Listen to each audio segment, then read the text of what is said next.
Bismillahirrahmanirrahim. Alhamdulillahi rabbil alamin.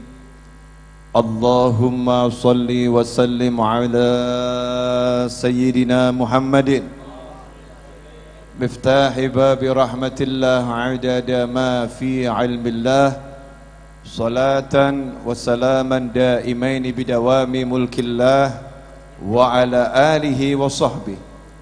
Allahumma salli ala sayyidina Muhammadin salatan taftahu biha lana futuhal arifin wa tufaqihuna biha fid din wa ala alihi wa sahbihi. Assalamualaikum warahmatullahi wabarakatuh. Alhamdulillah, malam yang mulia ini Allah Ta'ala pertemukan kita semua sehat walafiat. Mudah-mudahan yang sakit jadi sehat, yang sehat gak kena penyakit, semuanya mendapatkan kemuliaan dunia hingga akhirah. Amin Allahumma amin. Ikhwani rahimakumullah, tentunya sudah sangat banyak nasihat yang tadi disampaikan. Dari mulai pembacaan maulid, kemudian ceramah demi ceramah setelah maulid, sangat banyak nasihat. Saya cuman mau ambil satu kisah.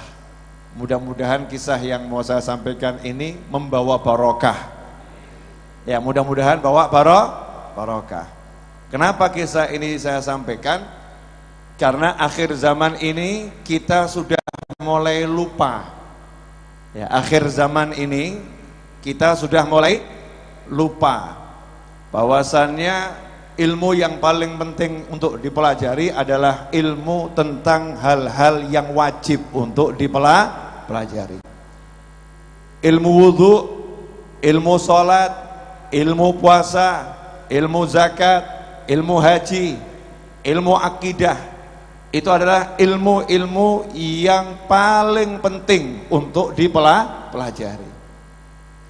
Tapi zaman sekarang kita sibuk menyampaikan hal-hal yang kurang perlu untuk disampaikan, menjelaskan hal-hal yang kurang perlu untuk dijelaskan. Kadang-kadang kalau ada khatib, ada ulama jelaskan masalah wudhu, maka langsung makomnya turun drastis. Wah, ini ulama kampung ini, ustadz kampung. Kalau jelasin wudhu namanya ustadz kampung. Kalau jelasinnya ma'rifatullah, Masya Allah, ini waliullah. Kalau udah bicaranya ilmu terbang, bukan rebana, bukan ya, ilmu terbang, bisa lihat yang gaib-gaib, ini waliullah. Apalagi bisa meramal, laku keras.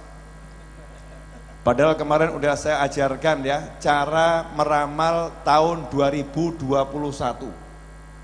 Ya, zaman modern. Masih ingat gak pelajarannya saya sampaikan? Tapi jangan dipraktekan. Nanti kalau kamu praktekan bahaya. Dosanya luar biasa. Buka kamar satu, siapkan kamera yang bagus, kemudian layar monitor yang cukup bisa kamu lihat dengan oke, speaker yang jelas, kemudian satu ruangan di depan, ruang tunggu pasien. Siapkan di situ juga mikrofon-mikrofon yang bagus dan satu asisten yang tidak dikenal orang sebagai asisten, berlagak jadi tamu, menginterogasi semua pasien yang datang. Dari mana Mas? Dari mana Mbak? Dari mana Bu? Tanya semua. Yang di dalam itu menyimak, melihat dan mencatat. Giliran yang jadi tamu tadi pasiennya masuk, langsung ini yang berlagak jadi ahli kasyaf tadi berkata, dari Madura ya? Masya Allah, kok tahu? Dari Solo ya? Tahu. Anaknya 5 lagi mau nambah 1 ya? Tahu, Masya Allah. Dikira kasyaf, dikira ahli meramal, padahal semua data itu hasil menyimak percakapan asisten bersama tamu menggunakan kemajuan teknologi tahun 2021. Tapi yang laku yang begini-begini.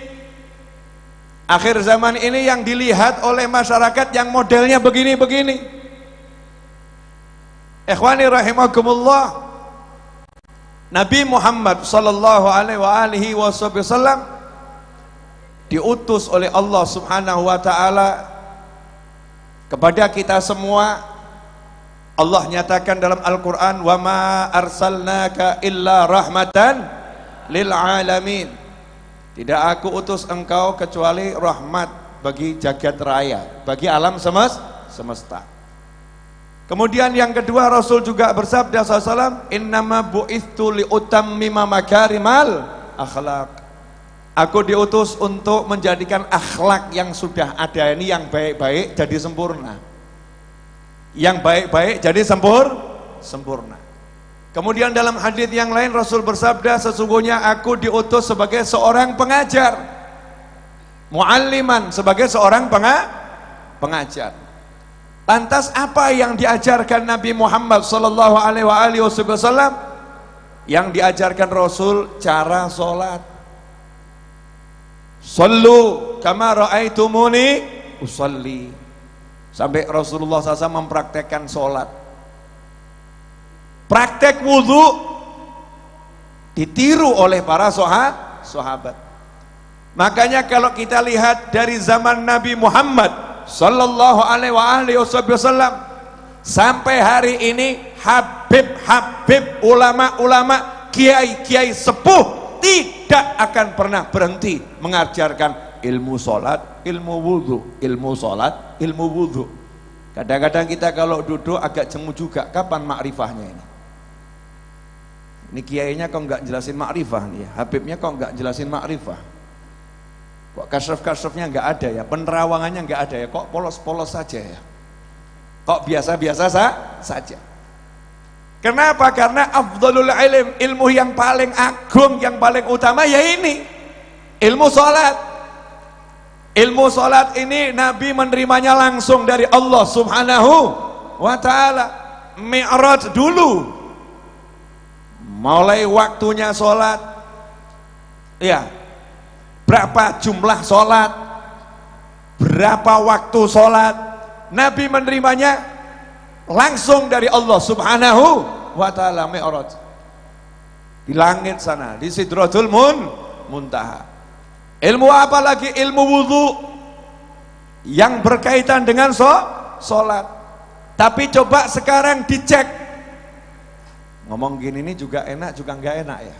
Mulai wajah-wajah ngantuk tampak di hadapan saya. Nah, saya yang ngomong kan sebetulnya juga ngantuk ini.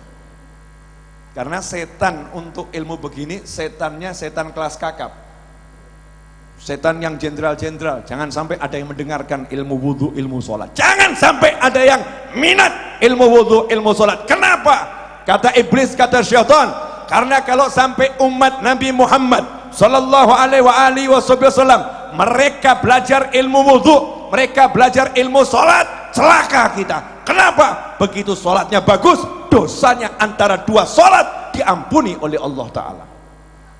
Capek kerja kita nih, capek-capek kerja, jurumusin manusia, giliran zuhur datang, dosa dari subuh sampai zuhur dihapus sama Allah Ta'ala.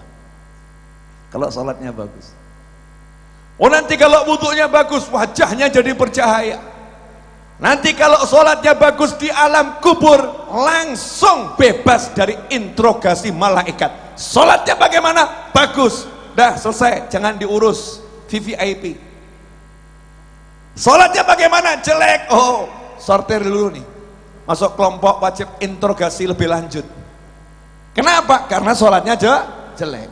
Makanya setan berjuang dengan pasukan yang luar biasa, sebagaimana dikatakan dalam tafsir, aku akan palingkan mereka dari jalanmu yang lurus ya Allah. Itu yang dimaksud adalah sholat. Tapi sekarang siapa yang mau mengajarkan ilmu sholat di pengajian? Yang membatalkan sholat, rukunnya sholat, yang membatalkan wudhu, rukunnya wudhu. Begitu ada habib bicara seperti ini, ustadz bicara seperti ini, kiai bicara seperti ini, labelnya habib kampung. Ustadz kampung, kiai kampung, muallim, muallim, dah levelnya bawah, nggak high class. Bukan yang levelnya luar biasa. Kita pun dengernya males.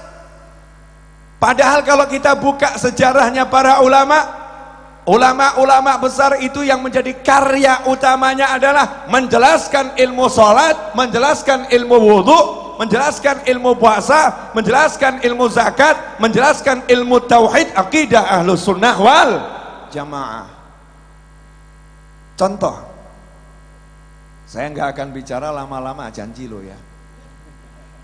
Enggak, karena saya sudah termasuk bagian paling akhir, walaupun bukan yang terakhir. Ya, begini, ingat cucu Nabi Muhammad SAW, Sayyidina Hasan dan Husain radhiyallahu taala anhumah, buah hati Nabi Muhammad SAW, anak yang kesenangannya naik punggung Nabi Muhammad SAW. Rasul jadi kendaraan, cucunya naik di atas punggung beliau SAW. Kakek yang kesenangannya punggungnya dinaikin cucunya Nabi Muhammad SAW. Pergi dari safar jauh-jauh, Nabi SAW gak cari istrinya dulu.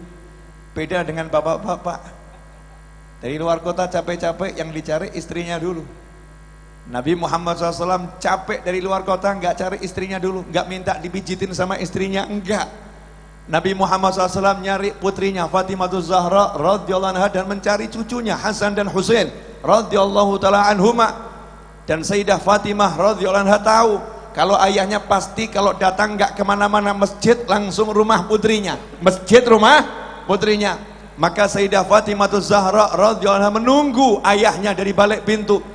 Begitu datang Nabi Muhammad sallallahu alaihi wasallam, maka Sayyidah Fatimah Zahra mengecup kening Nabi dan Nabi mengecup kening Sayyidah Fatimah Zahra radhiyallahu taala anha.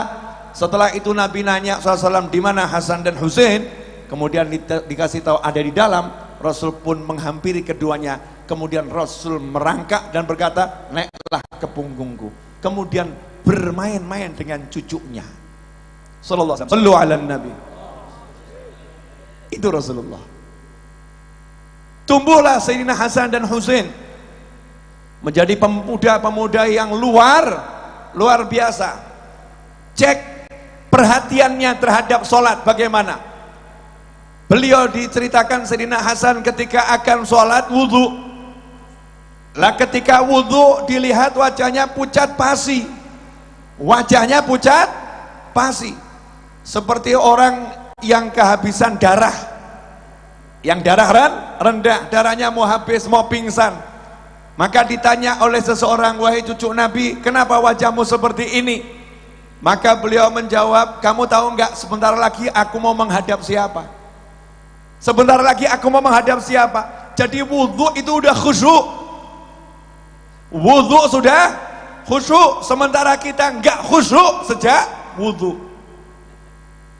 Ya, coba bedanya nih. Cucu Nabi Muhammad SAW sejak wudhu sudah khusyuk, sementara kita sejak wudhu sudah tidak khusyuk, apalagi sholatnya. Nah, wudhunya aja udah gak khusyuk. Makanya Al-Habib Ali bin Muhammad bin Husain Al-Habsyi, eyangnya Habib Muhammad bin Husain Al-Habsyi yang duduk di bawah ini, eyangnya beliau, Sahibul Maulid Simtud Durar, Muallif Simtud Durar mengatakan, siapa yang pengen khusyuk sholatnya, khusyuk wudhunya. Kalau wudhunya khusyuk, sholatnya akan khusyuk. Kalau wudhunya enggak khusyuk, sholatnya enggak akan khusyuk. Sederhana.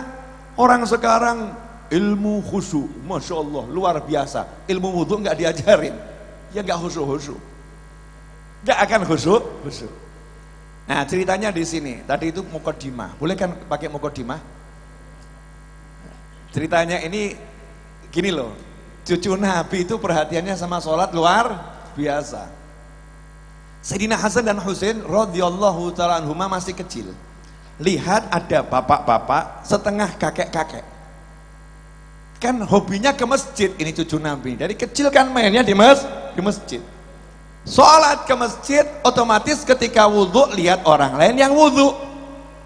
Disitulah kedua cucu Nabi Muhammad SAW memperhatikan ada satu orang tua yang wudhunya nggak beres, wudhunya nggak betul. Maka jadi perhatian, kasihan bapak ini kalau wudhunya salah, wudhunya nggak sah, sholatnya sekhusyuk apapun tidak akan diterima oleh Allah Subhanahu wa ta'ala. Kalau sholatnya nggak diterima, maka kondisinya di alam akhirat genting, gawat, bahaya luar biasa. Kehidupannya di alam dunia akan penuh dengan hal-hal yang tidak menyenangkan. Kenapa? Innas sholata tanha 'anil fahsya'i wal munkar. Salat itu mampu mencegah dari perbuatan buruk, ya, dan mungkar, keji dan mungkar, dari zina, dari hal-hal yang mendekati zina. Itu kehebatannya salat.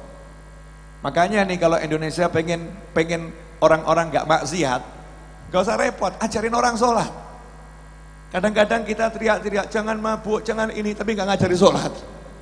Jangan zina, tapi nggak ngajarin sholat. Allahnya yang bilang bukan saya. Allah, inna sholata, Allah yang bilang pakai inna sholata tanha. Nanti sholat itu hasilnya ya memang nggak instan ya, sholat atau nggak maksiat, nggak begitu. Makanya tanha, nanti dia akan mencegah seseorang dari perbuatan keji dan mungkar. Kasihan lihat orang tua ini kok sholatnya, wudhunya nggak beres, Apakah cucu Nabi berkata, oh udah tua maklum, kurang lebih? Apakah seperti itu? Tidak. Apakah cucu Nabi berkata, sudah tua kok nggak bisa wudhu, keterlaluan? Apakah seperti itu? Hasya wa kalla, nggak mungkin. Ini dua cucu Nabi hidup di bawah asuhan langsung Nabi Muhammad SAW. Adabani Rabbi fa ahsana ta'dibi. Kata Nabi Muhammad SAW, kama qala SAW, yang mendidik aku langsung adalah Allah. Nggak mungkin pendidikan Allah nggak terbaik. Allah didik aku dengan pendidikan yang sangat baik.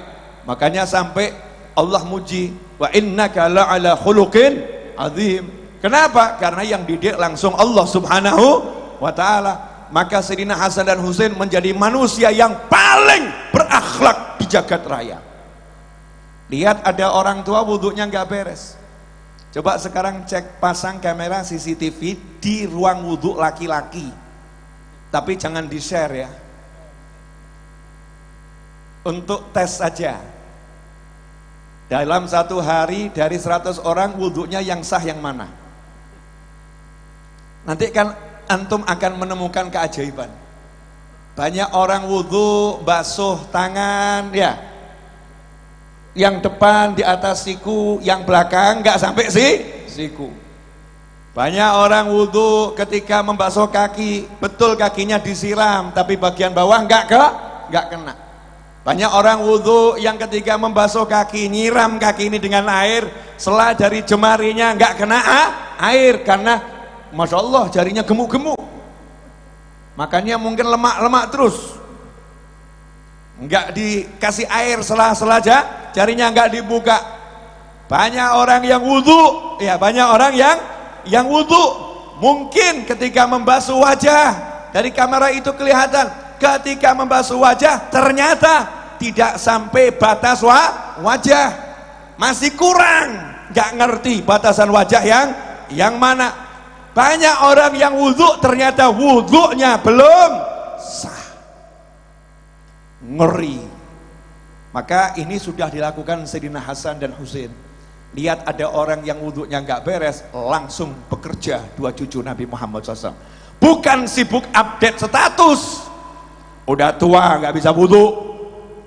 Bukan sibuk menjelek-jelekan orang, udah tua kok wudhunya nggak beres. Bukan sibuk mencela sana mencela sini, tapi yang dilakukan sibuk berpikir bagaimana cara memperbaiki wudhu satu orang ini agar benar sehingga selamat dunia selamat akhirat. Maka sepakat ini dua cucu Nabi Muhammad SAW, yuk kita gunakan metode dakwah terbaik. Ud'u ila sabili rabbika bil hikmati wal mau'izatil hasanah wajadilhum billati hiya ahsan. suruh pakai hikmah dan nasihat yang baik. Maka dua cucu Nabi pun berpikir hikmah yang seperti apa ya, hikmah yang bagaimana untuk membenarkan cara wudhu orang ini. Maka keduanya bersepakat, kakak adik, yuk dek, yuk kak, kita menghadap orang tua ini, ngangkat beliau jadi juri lomba wudhu kita. Kita berdua lomba wudhu, jurinya bapak yang satu ini. Bayangkan, yang wudhunya amburadul suruh jadi juri, yang wudhunya nggak beres suruh jadi juri, diangkat. Bapak, masya Allah, kami melihat bapak wudhunya bagus, kami ingin bapak jadi juri atas wudhu kami berdua. Siapa yang juara, aku atau adikku, Hasan atau Husain? Lah bapak tadi pun merasa bangga, aku jadi juri untuk anak cucu Nabi Muhammad sallallahu alaihi wasallam. Maka siap, sami'na wa ata'na. Mulailah Sayyidina Hasan wudhu dengan wudhu yang terbaik, the best wudhu ever in this world. Betul, Inggrisnya gitu. Sembuh, pokoknya ngomong aja tuh ya. Kamu nggak bisa bahasa Inggris, nggak masuk neraka kok. Tapi kalau kamu nggak bisa bahasa Arab, rugi.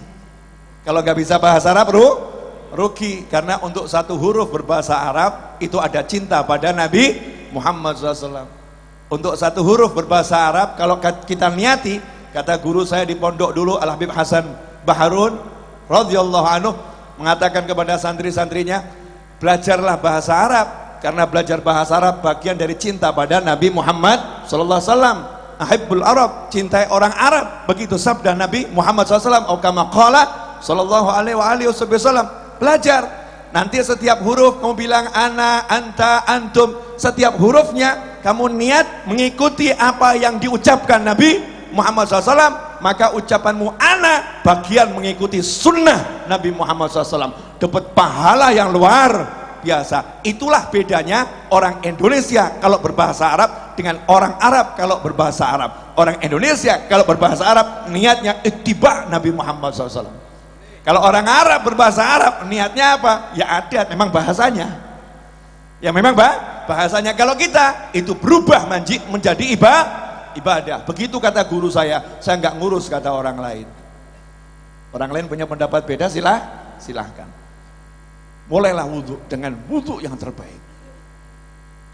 Subhanallah, giliran Sayyidina Husain wudhu yang terbaik. Disitulah jurinya ditanya, Bapak pemenangnya siapa? Maka jawab, pemenangnya kalian berdua, saya yang salah. Selama ini wudhu saya nggak kayak kalian, nggak mungkin wudhu kalian salah, nggak mungkin. Yang ngajari langsung Nabi Muhammad SAW, yang ngajari Fatimah Zahra, yang ngajarin Ali bin Abi Thalib, nggak mungkin wudhu kalian salah. Kalau wudhu saya nggak sama dengan wudhu kalian, berarti wudhuku yang nggak beres. Tolong diulangi lagi, saya mau belajar. Subhanallah, sekali pertemuan beres urusan wudhu bapak ini, selesai. Saya pengen ngasih gambaran begini loh. Cucu Nabi Muhammad SAW yang menjadi perhatiannya sholat orang lain, wudhunya orang, diperhatikan betul. Nah kalau sekarang kita ini perhatiannya aibnya orang, keburukannya orang, salahnya orang untuk diperbincangkan. Padahal perintah Nabi Muhammad SAW kalau lihat aib tutup. Lihat kekurangan orang jangan diperbincangkan. La taghib, jangan ghibah, jangan namimah. Tapi solusikan. Ada orang nggak bisa, ajarin. Ada orang nggak tahu, kasih tahu. Ngasih taunya pun pakai ilmu, jangan di hadapan orang banyak, ajarin. Seperti siang tadi saya ceramah, saya kutip kisahnya eyangnya Habib Muhammad, Habib Ali bin Muhammad bin Husain al-Habsyi Sahibil Maulisim Tudurar. Terakhir ya, kepanjangan udah ini. Iya, ini panitia udah lihat jam-jam. Wagat Habib, wagat, Masya Allah.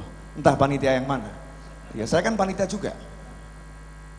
Ini kan mempanitiakan diri sendiri. Ya mungkin kan nggak sempat lihat YouTube saya, ya belum subscribe kan ya. Ya agak keterlaluan juga. Kalau pecintanya Ustadz Babai kok belum subscribe Habib Novel Al-Idrus, ini ya belum subscribe channel Habib Novel Al-Idrus, dia keterlaluan. Ya karena mungkin belum subscribe ya saya ceritakan dikit.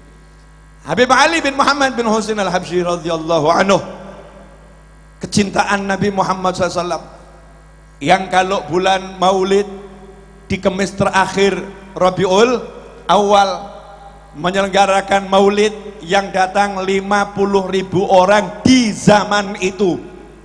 100 tahun lebih yang lalu Hadramut, gak ada pesawat, gak ada WhatsApp, gak ada Facebook, gak ada Instagram, gak ada YouTube, gak ada mobil, gak ada motor, jalan kaki atau naik onta atau naik keledai atau naik kuda. Kalau laut nyebrang naik perahu, naik kapal. Gak ada publikasi. Setiap tahun yang datang 50.000, padahal warga Hadramut gak sampai 50.000. Allah yang menggerakkan.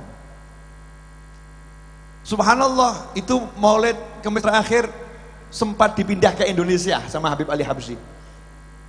Atas perintah Habib Ali kepada Habib Muhammad bin Idrus al-Habsyi, Ampel Kubah, menantunya Habib Muhammad bin Ahmad al-Muhdar. Nah, diselenggarakan di Empang, Bogor. Setelah itu dilanjutkan oleh Habib Ali bin Husain al-Atos, Bungur. Kemudian dilanjutkan, diserahkan kepada Habib Ali Kuitang, yang penerusnya hadir di majelis ini. Namanya juga Ali. Datangnya tadi sembunyi-sembunyi, tapi kegantengan wajahnya susah disembunyikan. Ya, Habib Ali Kuitang al-Habsyi bro, al-Habsyi bro. Lain al-Habsyi. Ini depan saya al-Habsyi soalnya. Saatnya Al-Idrus merendah. Ya, karena tadi yang ceramah sebelum saya Al-Idrus. Enggak enak Al-Idrus lagi ini kan ya, Al-Idrus. Al-Habsyi. Masya Allah. Saat itu kita tahu Habib Ali Habsyi ini tokoh internasional dan interakhirat, yang mana Syekh Abdul Qadir Al-Jilani radhiyallahu taala anhu berkata kepada Habib Ali Habsyi dalam pertemuan ruhaniyah, entah mimpi entah ketemu langsung, wahai Ali, tolong sebut-sebut aku di majelismu. Syekh Abdul Qadir Al-Jilani radhiyallahu anhu minta disebut-sebut oleh Habib Ali Habsyi di majelisnya. Maka Habib Ali langsung membaca manaqibnya Syekh Abdul Qadir Al-Jilani setiap hari sampai khatam. Dan bayi yang lahir kalau minta nama pada waktu itu setelah pertemuan tersebut, minta nama laki-laki dikasih nama Abdul Qadir, Abdul Qadir, Abdul Qadir.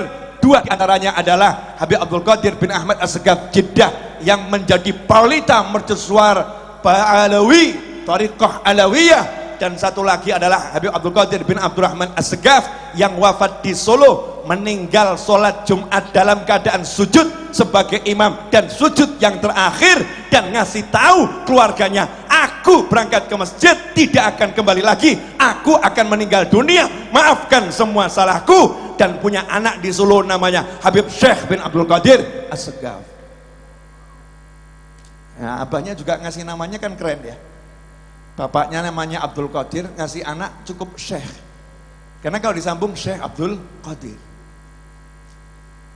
Cerdas bapaknya. Oh iya, cucu Nabi. Beda bro, beda. Beda. Kamu kalau nganggap cucu Nabi sama itu ya ngawur. Beda. Burung perkutut yang suaranya merdu saja keturunannya mahal kok. Kuda Australia saja itu bibitnya mahal. Michael Jackson saja itu spermanya ditaruh di itu apa nama, ada tuh kan ya, bank sperma ya, dijual mahal. Kenapa? Suaranya merdu. Oh, cucu Nabi kok kamu anggap sama ya, kadang-kadang ya nggak jelas nih kepala siapa gitu, nggak jelas. Cucunya kiai besar beda, cucunya orang soleh itu punya sesuatu yang beda. Jangan disamakan dengan kita yang salah-salah ini. Oh, kita ini kan minat salahin, pengen solihin, betul kan ya? Masih makom salah ngaku aja, makom salah. Muliakan orang-orang yang soleh, nanti baru kita bisa jadi soleh. Habib Ali Al-Habsyi yang makomnya luar biasa. Dengar di satu desa ada kepala suku, yang kepala sukunya ini pasukannya hebat, kepala sukunya ini kekuatannya luar biasa, prajuritnya top. Salah dikit, kalau kata anak-anak muda zaman sekarang, senggol bacok. Sadis atau enggak sadis tuh? Sadis. Artinya kepala suku bener. Kan biasa tuh perang antar suku karena orangnya kereng-kereng. Tapi kepala suku yang satu ini cinta agama, cinta Islam. Dia jadi guru ngajar padahal nggak punya ilmu. Masya Allah. Problem atau enggak problem? Problem atau enggak problem? Kepala suku jadi guru. Problem atau enggak problem? Problem kalau enggak punya ilmu. Tapi kan niatnya baik, senengnya ilmu. Masya Allah. Daripada kamu jelas ahli ilmu gak suka ilmu. Naudzubillah min dzalik. Ini orang sukanya ilmu, cuman masalahnya belum cukup ilmu. Ngajarin Al-Fatihah gak beres, ngajarin sholat gak beres. Apakah Habib Ali Habsyi kemudian buat surat pengumuman ke seluruh negeri, jangan ikuti kepala suku yang satu itu sholat yang gak beres? Apakah Habib Ali Habsyi kemudian menjelek-jelekkan kepala suku tersebut dan mengatakan ini kepala suku dah nggak usah ngajarin orang sholat, kepala suku dah jadi kepala suku saja? Apakah seperti itu? Hasya wa kalla.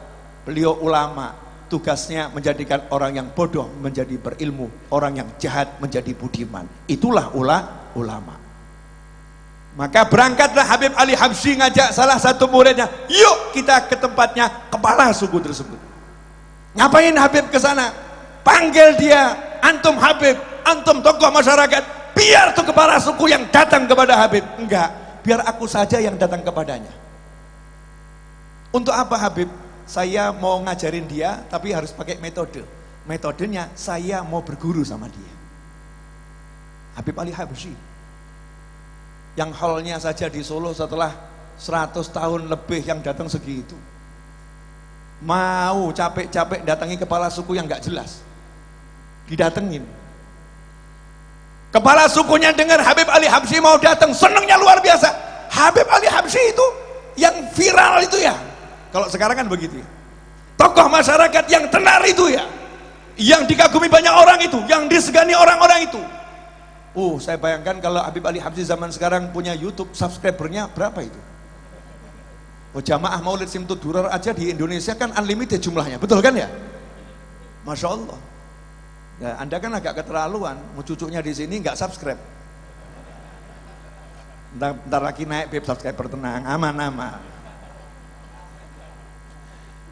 Lanjut. Berangkatlah Habib Ali Habsyi, datang kepala suku nyambut dengan senang. Habib Ali Habsyi datang, Habib Ali Habsyi datang, disambut ya dengan adatnya suku tersebut. Maka Habib Ali Habsyi mengatakan, saya datang ke sini ini mau belajar. Nggak mungkin Ali Habsyi mau belajar sama saya. Oh iya, saya dengar kamu ini guru besar. Saya kalau dengar ada guru besar, saya akan cari ilmu. Kalau bahasa kita, Nabi Musa aja cari Nabi Khidir gitu loh ya. Saya harus cari, harus saya datengin ini ulama besar. Beb, saya nggak mau ngajarin Habib, bukan makom saya ngajarin Habib, nggak bisa. Kamu pengajar harus ngajarin saya. Deal Beb, gini saja Beb, Habib ngajarin saya, nanti saya ngajarin Habib. Deal. Maka mulailah saat itu kepala sukunya diminta oleh Habib Ali Habsyi untuk ngajarin surat Al-Fatihah. Ajarin saya dulu, kata Habib Ali Habsyi. Ajarin saya baca surat Al-Fatihah, nanti baru saya akan mengeluarkan ilmu yang saya peroleh dari guru-guru saya, surat Al-Fatihah. Siap Beb, seneng nih kepala sukunya. Kenapa? Enggak dihina, enggak dicaci, enggak dimaki, enggak direndahkan, enggak dirusak namanya, enggak dijatuhkan, tapi diangkat. Hakadha tariqah alawiyah. Inilah tariqah alawiyah, tidak menjatuhkan tapi memuliakan, tidak menghinakan tetapi menjadikan orang yang hina menjadi bertabat tinggi di sisi Allah Ta'ala. Subhanallah. Mulailah kepala sukunya baca Al-Fatihah, dari awal sampai akhir gak ada yang benar. Dari awal sampai akhir gak ada yang benar. Habib Ali Habsyi kemudian ditanya, gimana Habib? Gimana Al-Fatihah saya? Gimana Al-Fatihah saya? Jawabannya apa gini? Ngawur kabeh ya.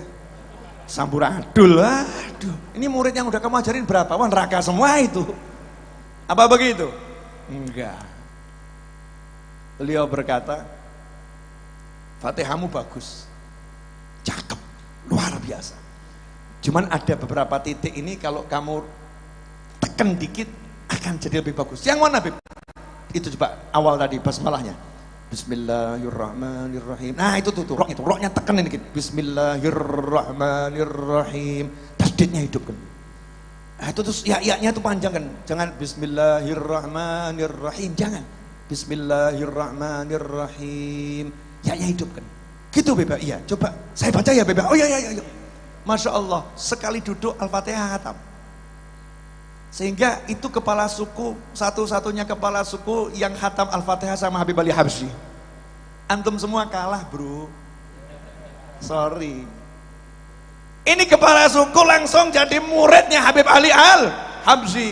Belajar sholat, belajar wudhu, belajar Al-Fatihah. Sekali kunjungan pulang, subhanallah. Kepala suku tadi jadi guru besar urusan wudhu dan sholat. Seluruh daerah yang ada di situ, sholatnya yang tadinya susah dijangkau oleh ulama karena suku-suku yang keras, susah dijangkau oleh ustadz-ustadz, akhirnya dijangkau Habib Ali Habsyi karena mau merendahkan diri di hadapan kepala suku yang salah ajarannya. Didandani, akhirnya beres semuanya. Ilmu apa? Ilmu sholat. Ilmu sholat, ngaji, Al-Fatihah. Ikhwani rahimakumullah, jujur. Kapan terakhir belajar sholat? Ayo jujur loh, ngadeg aku. Kok sesemali. Ya ini kalau berdiri kan tanda-tanda mau berhenti. Jangan bahagia dulu. Wah ini HP-nya mau tambah panjang. Enggak, ini mau lari ke sana. Kan harus berdiri dulu. Udah kamera udah bagus, udah cakep, nggak kepotong atas. Iya, jangan macam-macam. Ini masuk internasional. Nah, ya itu udah. Itu masih kepotong, tuh kurang naik dikit. Nah, iya. Nah, ya saya kan biasa pengarah kamera. Oh iya, saya punya studio juga. Cakep. Ya. Oh hilang, sini berarti ya. Iya, tidak sudutnya situ biar pas. Oke, udah pas semua? Udah. Nanti kalau wajah saya kurang seger, disegerkan dikit ya. Ya kasih perubahan warna dikit biar cakep. Alhamdulillah. Ikhwani rahimakumullah. Ini dulu ilmu yang diwasiatkan Habib sama anak cucunya, ilmu sholat. Apa yang terakhir kali disampaikan Nabi Muhammad SAW ketika ruhnya akan keluar? Sholat.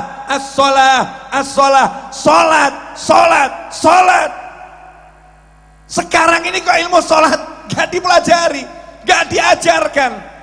Masya Allah, kita anggap ilmu kecil. Saya mau nanya boleh? Kalau misalnya ada peraturan begini, siapa sholatnya bagus, masuk bandara, tidak perlu bayar tiket, langsung dapat kelas VVIP, dan nanti dapat kursi yang terbaik. Belajar sholat nggak? Pengen terbang ke luar negeri, luar pulau, atau keluar kota? Ada tambahan informasi di bandara, siapa yang sholatnya bagus, dapat pelayanan VVIP, nggak perlu bergerak, tapi digerakkan. Paham maksudnya enggak? Biar mesin yang bekerja, duduk sudah semua kendaraan dan lain sebagainya lengkap. Tuh loh, bedakan kalau alih terus yang datang. Allahumma sholli alaihi. Lain tuh. Kalau alih terus bicara tuh alih terus juga datang nanti. Masya Allah. Ini lengkap nih alih terus kumpul nih. Allahumma sholli alaihi. Allahumma sholli wa sallim alaihi. Syair dan pantunnya udah lama tak kita dengarkan saudara-saudara. Sholat, ilmu sholat. Makanya nanti pulang dari sini cek sholat kita. Kenapa? Ini urusannya bukan masalah dapat pelayanan VVIP di bandara, tapi disampaikan oleh Nabi Muhammad sallallahu alaihi wasallam, yang mana Rasul kalau berbicara bukan dari hawa nafsunya, berbicara dari wahyunya Allah Ta'ala, gak mungkin salah, pasti benar, dan itu janji yang pasti akan terpenuhi. Siapa yang sholatnya bagus, nanti di alam kubur pertama kali ditanyakan tuh sholatnya. Siapa yang sholatnya bagus, amalan yang lain gak ditanya. Ajib ya. Jadi puasa kita gak akan ditanya, zakat gak ditanya, haji gak ditanya, zikir gak ditanya, asal sholatnya bagus. Artinya begitu sholatnya bagus, kelas akhiratnya VVIP. Kalau begitu belajar sholat ini penting atau super penting? Tolong dijawab jujur di hati masing-masing. Kapan terakhir kali ngecek sholat anak kita? Ya, sholat atau tidak? Ya, tapi benar atau enggak sholatnya? Baca Fatihahnya. Kalau udah tadi subuh ngecek, alhamdulillah. Yang belum, kapan terakhir kali duduk panggil anak-anak baca Fatihah? Bapak mau denger. Istri panggil, baca Fatihah, aku mau denger, baca Fatihahmu. Kenapa? Jangan nanti aku mau masuk surga kamu eret-eret. Ya Allah, itu suamiku masuk surga, aku nggak ridho. Kenapa nggak pernah ngajarin aku sholat? Nggak pernah ngajarin aku baca Al-Fatihah. Enak-enak dia masuk surga, aku neraka. Nggak boleh ya Allah, dia harus ikut aku neraka. Ngeri atau nggak ngeri? Udah di dunia buat susah, di akhirat nyebelin pula. Naudzubillah min dzalik. Beda kalau istri solihah. Kalau istri solihah, suaminya jalan masuk surga, dia di belakang mengantarkannya. Ya Allah, inilah imamku. Ya Allah, inilah imamku. Ya Allah, inilah imamku. Oh Masya Allah. Itu kalau istri solihah. Dan juga suami yang soleh. Pulang dari sini, saya, antum, kita semua punya tanggung jawab untuk cek sholat kita, ilmu sholat. Kalau nggak tahu rukunnya sholat, bagaimana bisa sholatnya bagus? Kalau nggak tahu mana yang membatalkan sholat, bagaimana bisa yakin sholatnya sah? Kalau nggak tahu syarat sahnya sholat, bagaimana bisa dipastikan sholatnya sah? Berarti selama ini kita ngelamun atau ngelamun? Ngelamun ya? Oke, dah cukup itu dari saya. Jazakumullah khairan. Mudah-mudahan pesan tadi nyampe kepada semua pemirsa dimanapun berada. Tolong sampaikan ke keluarganya. Nggak usah belajar ilmu yang muluk-muluk udah, tapi belajar ilmu yang paling muluk. Nggak usah belajar ilmu yang tinggi-tinggi, tapi belajar ilmu yang tertinggi, ilmu sholat. Itu ilmu yang paling tinggi. Wasiatnya Rasul SAW sebelum meninggal dunia, as-sholat, as-sholat, sholat, sholat. Terima kasih, mohon maaf, jazakumullah khairan, wal afu minkum, wa sallallahu ala sayyidina Muhammadin wa alihi wasallam, walhamdulillahi rabbil alamin. Wassalamualaikum warahmatullahi wabarakatuh.